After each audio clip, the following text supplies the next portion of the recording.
She left her husband for his rich boss, not knowing he was actually the boss's chairman. The manila envelope sat on the grease-stained break-room table like a live grenade, its edges pristine against the backdrop of industrial grime. Marcus stared at it, the fluorescent lights overhead buzzing with a low-frequency hum that seemed to vibrate inside his skull. His boots were heavy, soaked through with the sweat of a 9-hour double shift, and his lower back throbbed with a dull, rhythmic ache that reminded him of every crate he had hauled since noon. The air in the room was thick with the scent of metallic dust and the sour tang of burned coffee, the permanent aroma of the midnight shift. "I didn't sign up for this life, Marcus," Olivia said, her voice cutting through the silence with a surgical precision that hurt more than the labor. She stood there in her tailored navy blouse and gold necklace, looking like she belonged in a high-rise penthouse rather than a cinderblock warehouse. "I deserve a man who can actually provide."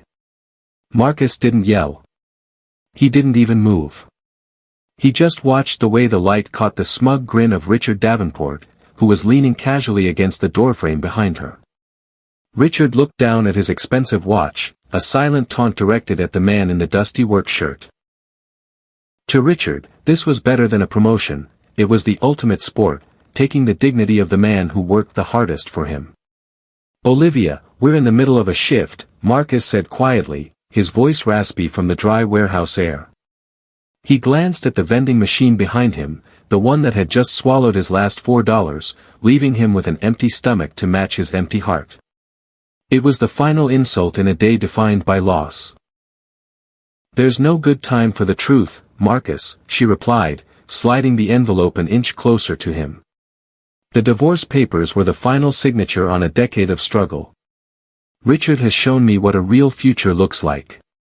He doesn't just survive. He owns." Behind the shock in Marcus's eyes, something colder began to crystallize: patience. He thought about the manila folder hidden in the bottom of his locker, the one Arthur Beaumont had delivered 3 weeks ago.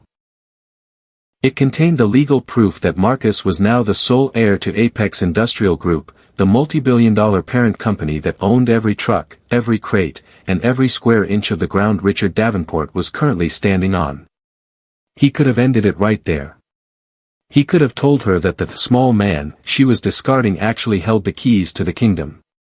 But Marcus had learned the value of silence in the warehouse. He knew that the most powerful move is the one your enemy never sees coming. "I understand," Marcus said, his voice as steady as the rhythmic thumping of the conveyor belts in the distance. He picked up the envelope, his fingers leaving a faint smudge of warehouse grease on the corner. Richard let out a sharp, mocking laugh. "That's the spirit, buddy. Some people are just born to carry the weight while others get to enjoy the view. Don't worry about Olivia. I'll make sure she's taken care of in a way you never could." Marcus met Richard's eyes. For a split second, the smug boss felt a chill he couldn't explain, a flash of quiet, strategic intelligence that didn't belong to a warehouse laborer. But Marcus quickly hooded his gaze. He simply nodded and turned back toward the locker room. He still had 3 hours of inventory reports to finish before midnight. He would finish them. He would endure the mockery for a few more weeks. Because when the time came for the boardroom takeover, he wanted to make sure the fall was high enough to break everything Richard Davenport had ever built. The midnight shift was almost over, and the dawn belonged to him. The silence that followed the elevator's closing chime was heavier than any crate Marcus had hauled that day. He looked down at the manila envelope in his hand, the paper still warm from Olivia's touch, though the warmth felt more like a brand than a memory. He didn't rush to open it. He knew exactly what was inside, the end of a 10-year investment that had yielded 0 returns. Instead, he walked slowly toward the scarred wooden table in the center of the break room, the grit on the floor crunching beneath his steel-toed boots. Richard's laughter still seemed to hang in the stagnant air, an oily residue that wouldn't wash off. Marcus pulled a chair out, the metal legs screeching against the concrete, and sat down. His co-workers kept their distance, huddled near the lockers like they were afraid his misfortune might be contagious. With steady, grease-stained fingers, he finally broke the seal. The divorce papers were crisp and clinical, a stark contrast to the grime of his surroundings. At the bottom of the final page, Olivia's signature was already there, sleek, practiced, and utterly final. He reached into his pocket and pulled out a cheap ballpoint pen. For a moment, he stared at the empty line next to her name. This was the moment he was supposed to break. He was supposed to chase after her, to beg for another chance, to promise Richard that he would work triple shifts to win her back. But as he looked at the flickering fluorescent light reflecting off the white paper, he felt a strange sense of liberation. The weight he had been carrying for years wasn't just the freight on the warehouse floor. It was the impossible burden of trying to fill a void in a woman who only valued the price tag of the soul. With a firm hand, Marcus signed his name. The ink was black and bold, a period at the end of a long, painful sentence. He slid the papers back into the envelope and stood up. Across the room, he saw the blurry movement of Richard's luxury SUV pulling out of the gated lot through the high, dirt-streaked windows. Olivia was in the passenger seat, already looking ahead, likely discussing dinner reservations at a place where the wine cost more than Marcus's weekly paycheck. Her new life hadn't just begun, she had stepped into it without a single glance at the rearview mirror. Marcus didn't feel the sting he expected. Instead, he felt a cold, predatory focus settle over him. He thought about the letter from Arthur Beaumont tucked into his locker. The one that proved he didn't just work for Sterling Logistics, but that he was the silent hand that could crush it. Richard Davenport thought he had won a prize, but he had actually invited his executioner into his inner circle. Olivia had traded a small man for a man she thought was a giant, never realizing she had walked away from the person who owned the very ground they were standing on. Marcus tucked the envelope under his arm and headed back toward the loading docks. He had 3 hours left in his shift, and he intended to use every second of that time to observe exactly how Richard Davenport ran his business into the ground. The signature was dry. The contract of his old life was void. Now, the real work began. The transition from the sulphurous, diesel-choked air of the Sterling Logistics loading docks to the hushed, climate-controlled elegance of the Beaumont and Associates law firm felt like crossing into a different dimension. Marcus stood in the center of a walnut-paneled office on the 42nd floor, his presence a deliberate disruption to the room's pristine geometry. He hadn't showered. He hadn't changed. He still wore the charcoal-colored work shirt stained with the sweat of his final midnight shift, and the grit of the warehouse floor still clung to the treads of his heavy boots. Arthur Beaumont sat behind a desk carved from a single slab of ancient oak, his silver hair catching the amber glow of the morning sun.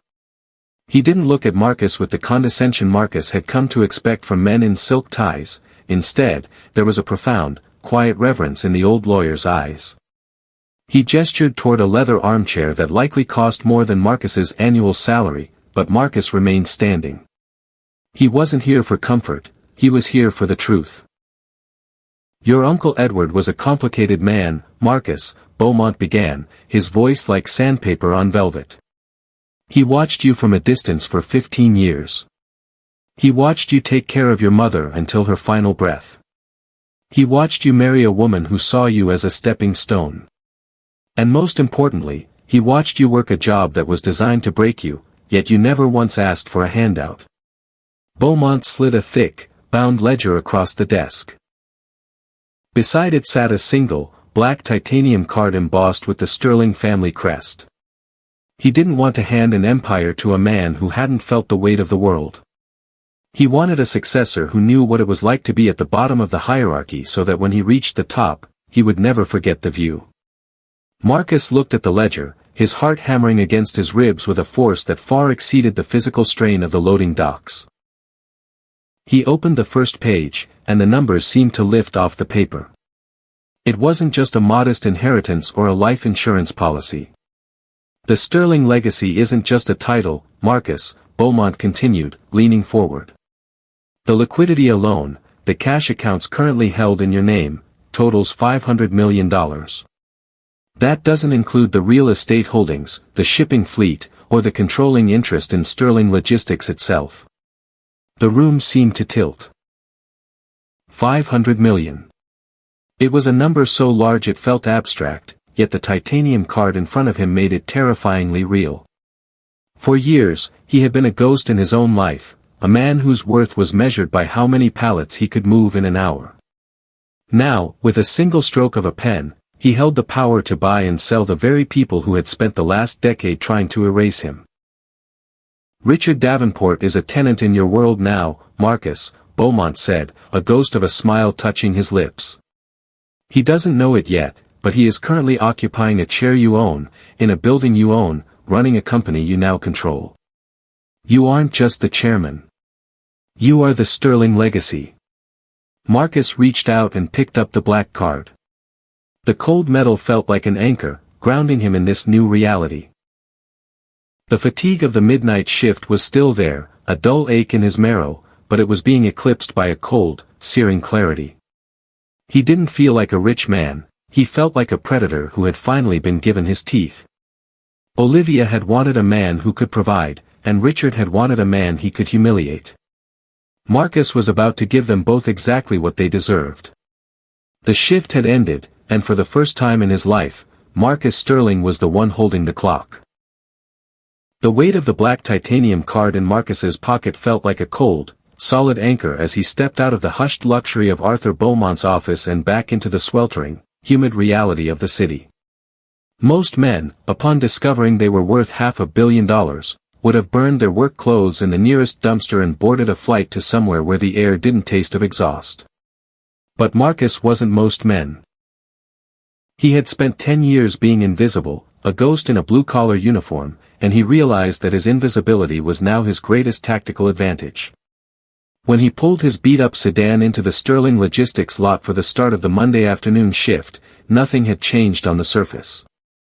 The same rusted chain-link fence groaned in the wind, and the same line of idling semi-trucks belched thick, black smoke into the gray sky. As he walked toward the employee entrance, he saw Richard Davenport's silver Porsche parked crookedly in the executive spot, a gleaming middle finger to the men who actually kept the gears turning.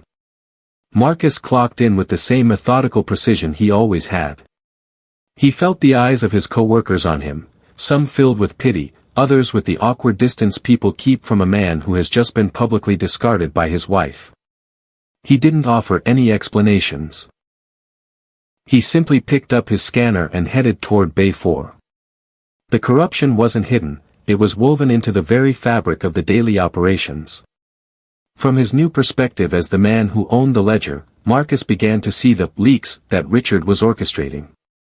He watched as a shipment of high-end electronics was logged as damaged on the digital interface, only to see it loaded onto an unmarked white van behind the secondary cooling units.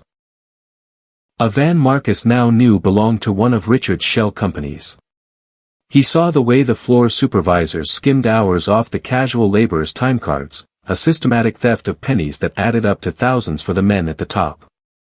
Throughout the night, Richard made his usual rounds, swaggering through the warehouse with a coffee cup in one hand and a clipboard he never actually used in the other. When he reached Marcus's station, he stopped, a predatory glint in his eyes.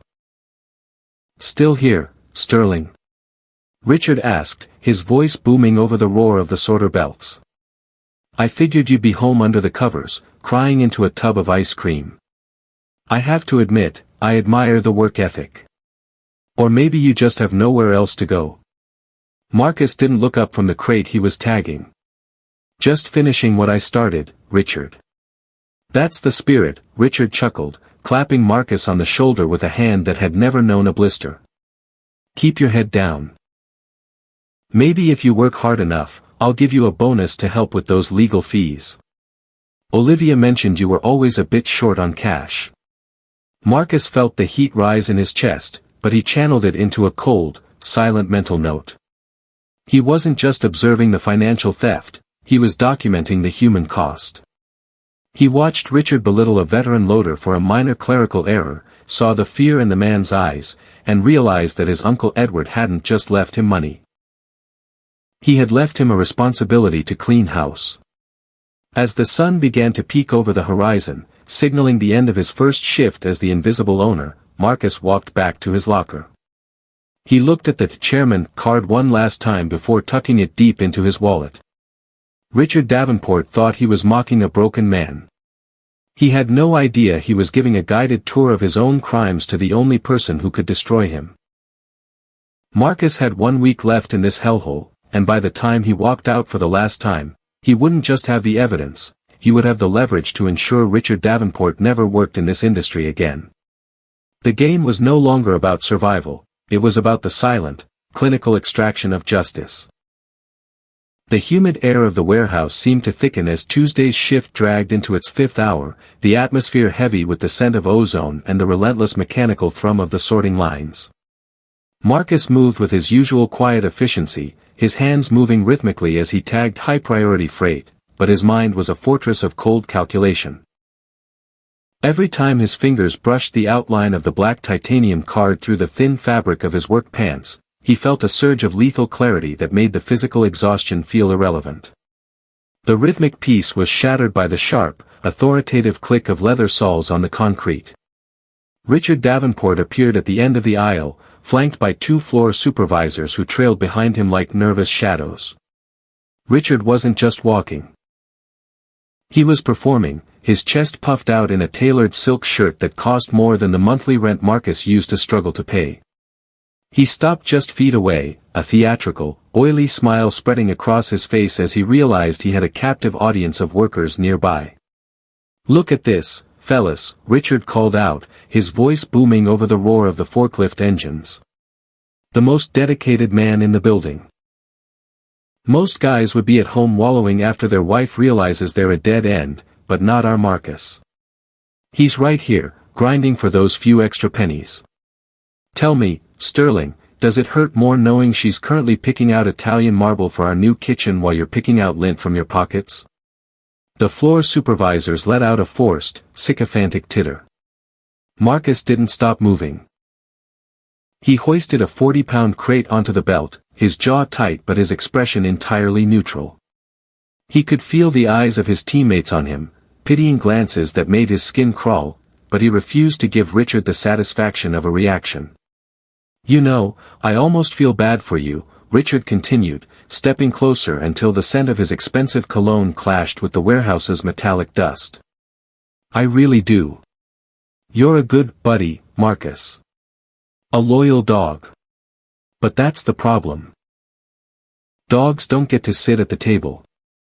They just wait for the scraps to fall. Why don't you take 5? Go buy yourself a soda on me. Oh wait, I forgot, the vending machine took your last $4, didn't it?" Richard reached into his pocket and pulled out a crisp $100 bill, letting it flutter toward the grease-stained table where Marcus's lunch bag sat. "Consider it a charity donation. From a man who provides, to a man who, well, to a man who tags boxes." Marcus finally paused, but he didn't look at the money. He looked directly into Richard's smug, blue eyes. For a heartbeat, Richard's smile faltered. There was something in Marcus's gaze that didn't fit the profile of a broken man. It wasn't rage, it was the clinical, detached observation of an auditor looking at a failing asset. "I don't need your money, Richard," Marcus said, his voice a low, steady rumble that seemed to carry more weight than Richard's shouting.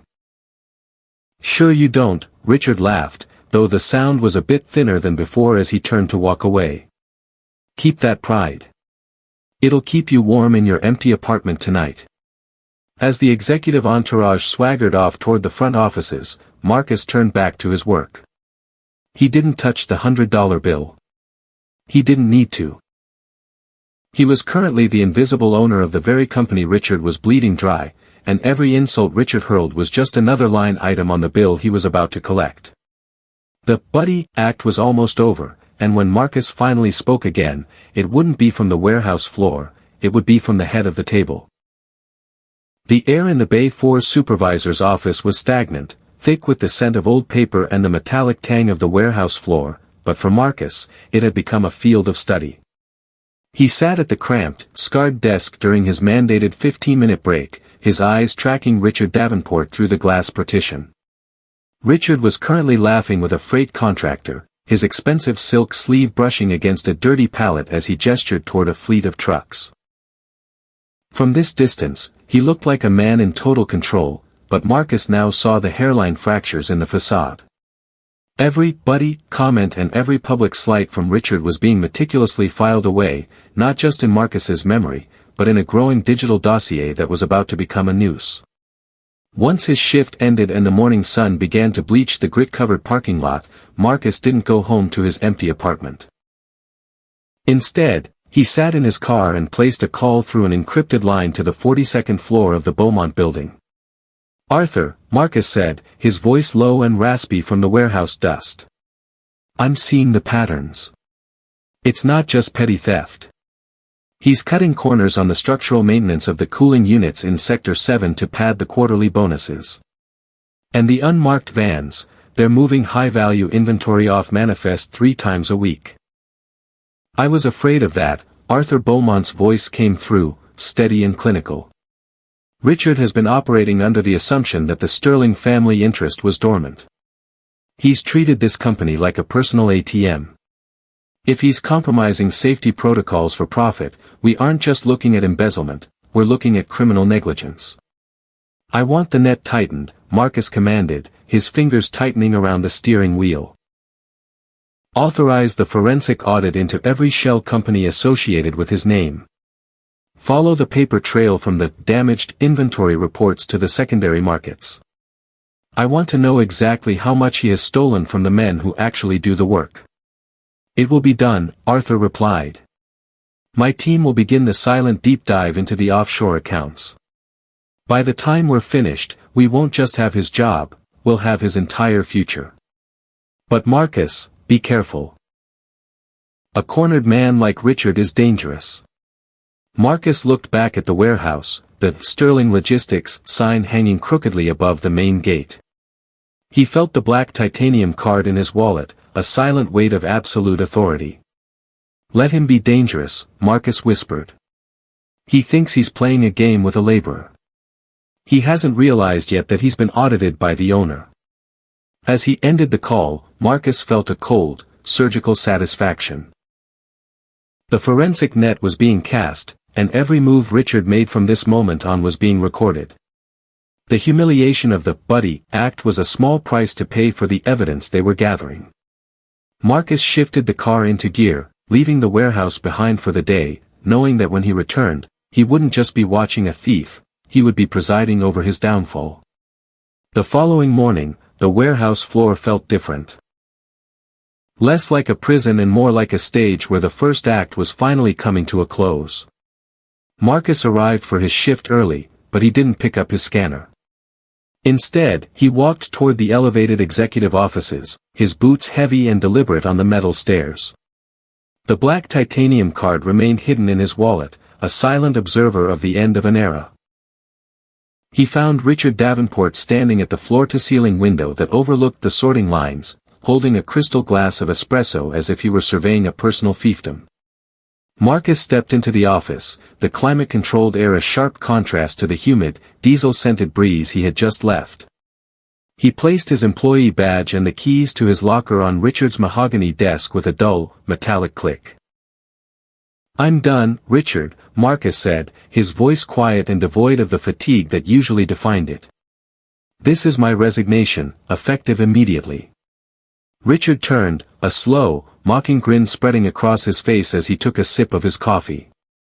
He didn't look surprised, he looked triumphant. "Giving up already, Sterling? I thought you were the one with the unbreakable spirit. I guess seeing Olivia's new life on social media finally snapped the last thread, huh?"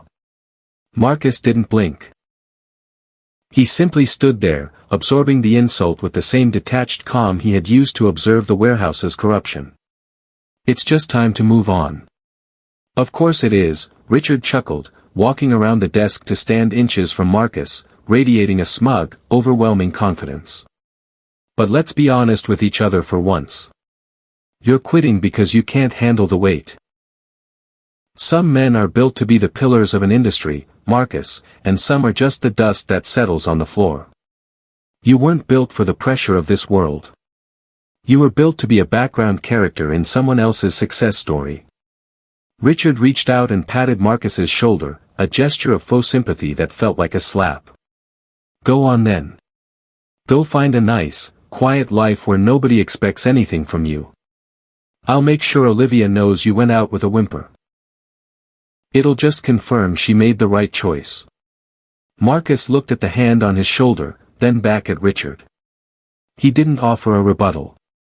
He didn't mention the forensic net Arthur Beaumont was currently tightening around Richard's offshore accounts, or the fact that he now legally owned the very chair Richard was about to sit back down in.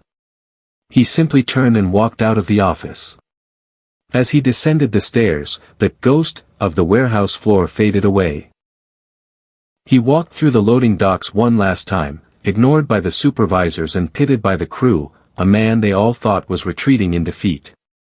But as he stepped out into the bright morning sun and reached for his car door, Marcus felt the cool weight of the titanium card in his pocket. Richard was right about one thing: the pressure was about to become unbearable. He just didn't realize he was the one who was about to be crushed by it. The morning of the takeover did not begin with the roar of a warehouse engine, but with the silent, pressurized hush of a custom charcoal suit being buttoned. Standing before a floor-to-ceiling mirror in his new penthouse, Marcus Sterling adjusted the silk tie that matched the deep, predatory gray of his jacket. The transformation was absolute. The grease that had seemed permanently etched into the lines of his palms was gone, replaced by the clean, clinical scent of expensive soap and the cold weight of a platinum watch. He looked less like the man who had been discarded in a break room and more like a force of nature that had finally taken human form. The drive to the Sterling Logistics headquarters, now revealed as merely a single jewel in the much larger Apex industrial crown, was a blur of obsidian glass and silent acceleration. As the car pulled into the underground executive bay, Marcus felt the black titanium card in his breast pocket. It was no longer a secret weapon, it was his badge of office. He stepped out of the vehicle, his leather sole striking the polished concrete with a sharp, rhythmic authority that signaled the end of his time as a ghost. Arthur Beaumont was waiting at the private elevator bank, flanked by 4 security detail members in sharp black attire. The veteran lawyer nodded, his eyes reflecting a grim satisfaction. The board is already assembled, Marcus. Richard Davenport is currently in the chairman's seat, assuming this is just a routine quarterly review. He has no idea the forensic audit was completed 2 hours ago. And the others? Marcus asked, his voice now a smooth, resonant baritone that carried the effortless weight of $500 million. They are waiting for a leader, Beaumont replied. Most of them have suspected Richard's incompetence for years, but they lacked the leverage to move against him. You aren't just bringing the leverage, you're bringing the ownership. The elevator climbed silently toward the top floor. When the doors slid open, the air was saturated with the smell of expensive coffee and old money. Marcus walked through the glass double doors of the boardroom, his presence instantly draining the oxygen from the room. At the far end of the long mahogany table, Richard Davenport was leaning back, laughing at a joke he had just told, his hand resting possessively on a stack of reports. He didn't look up immediately, assuming it was just another junior executive arriving late. You're in my seat, Richard, Marcus said. The laughter in the room died instantly. Richard froze, his head snapping up, his eyes widening as they traveled from the bespoke charcoal suit to the face of the man he had called Buddy just a few days ago. The color drained from Richard's face, replaced by a sickly, gray pallor as the realization hit him like a physical blow. The labor had returned, but the warehouse was gone. The predator had finally stepped into the light. The silence that followed Marcus's declaration was absolute, a heavy, airless vacuum that seemed to swallow the hum of the city visible through the high-rise windows. Richard Davenport remained frozen in the oversized executive chair, his fingers still curled around the edge of the mahogany table. Slowly, he looked up, and the transformation in his features was startling.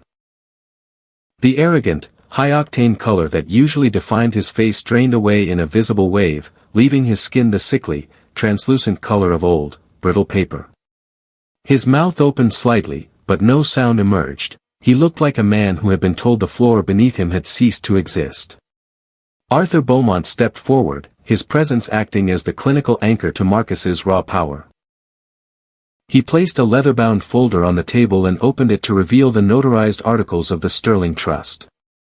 "For those of you who have not had the pleasure," Arthur announced, his voice echoing with a sharp, metallic authority, "allow me to introduce Marcus Sterling. He is the sole heir to the Sterling estate and, as of 6 o'clock this morning, the confirmed chairman of the board for Apex Industrial and all its subsidiaries, including Sterling Logistics." A collective gasp rippled through the other board members. They looked between Marcus, standing tall in his charcoal suit, radiating an effortless command, and the empty employee badge he had left on a warehouse desk just 24 hours prior. Richard finally found his voice, though it was a thin, reedy ghost of its former self. This is a mistake. He's a laborer. I saw him yesterday. He was in the dirt. He's a nobody." Marcus didn't raise his voice. He didn't need to. He simply leaned forward, placing his hands flat on the table, closing the distance between himself and the man who had tried to bury him. "I was in the dirt, Richard, because that's where you were hiding the bodies. While you were busy mocking a buddy for his lack of status, I was busy auditing the empire you were stealing from." Marcus reached into his pocket and pulled out the black titanium card, sliding it slowly across the polished wood until it tapped against Richard's trembling knuckles. The gold lettering, "Chairman," glinted under the recessed lighting. "You said some men aren't built for pressure. You were right. You're about to find out exactly how much weight this chair holds when it's occupied by the man who actually owns it." Richard slumped back, his eyes darting toward the door as if looking for an escape that didn't exist. The power dynamic hadn't just shifted, it had been obliterated. The man who had been a ghost in his own life was now the only reality that mattered in the room. The transition wasn't just official, it was absolute. Marcus Sterling had taken his seat, and the reign of the thief was over. The transformation of the boardroom from a sanctuary of corporate excess to a court of absolute judgment was complete the moment the security detail stepped into the light. Richard Davenport remained slumped in the high-backed chair, his earlier bravado replaced by a frantic, wide-eyed terror as he realized the black titanium card resting on the table was a death warrant for his career. Arthur Beaumont didn't waste a second, nodding to the lead security officer. As the heavy hands of the guard settled on Richard's tailored shoulders, the former executive let out a sound that was less of a protest and more of a whimper, a sharp contrast to the booming voice that had mocked Marcus in the warehouse just days before. "You can't do this. I have contracts. I have equity." Richard scrambled, his leather shoes scuffing the polished floor as he was hauled toward the exit. "You have a forensic audit waiting for the district attorney," Marcus countered, his voice like the strike of a gavel. "And your equity has been frozen to cover the leaks in Sector 7. The heavy glass doors clicked shut behind the disgraced executive, leaving the room in a state of stunned, respectful silence. Marcus didn't have time to savor the victory. The sleek smartphone on the mahogany table began to vibrate, the screen illuminating with a name that once would have made his heart race. Now, it only brought a cold sense of detachment. He picked up the device and stepped toward the window, looking out over the city he now partially owned. "Marcus?" Olivia's voice was fractured, thick with the sound of genuine, desperate weeping. "Marcus, please." "Richard, his accounts are gone. The police are at the house." "I didn't know, Marcus. I was confused. I made a mistake." Marcus listened to the woman who had handed him divorce papers in a grease-stained break room, her voice now reaching for the very man she had called a dead end. He thought of the midnight shifts, the sensory misery of the warehouse, and the way she had looked at him with nothing but contempt when she thought he had nothing to offer. "You didn't make a mistake, Olivia," Marcus said, his gaze fixed on the horizon where the sun was finally burning through the morning haze. "You made a choice. You chose the man you thought could provide, and I am choosing the man who provides justice for the people you both stepped on. Please, Marcus. We were married for 10 years. And for those 10 years, I gave you everything. Today, I'm giving you the truth. Marcus's thumb hovered over the red icon on the screen. Richard told me I wasn't built for pressure. It turns out, I was the only one who didn't break. He ended the call before she could offer another plea. There would be no mercy, no dramatic reunions, and no turning back. Marcus Sterling turned away from the window and walked back to the head of the table. The ghost was gone, and the chairman was ready to work. Thank you for watching. Kindly subscribe to my channel and follow for more interesting stories.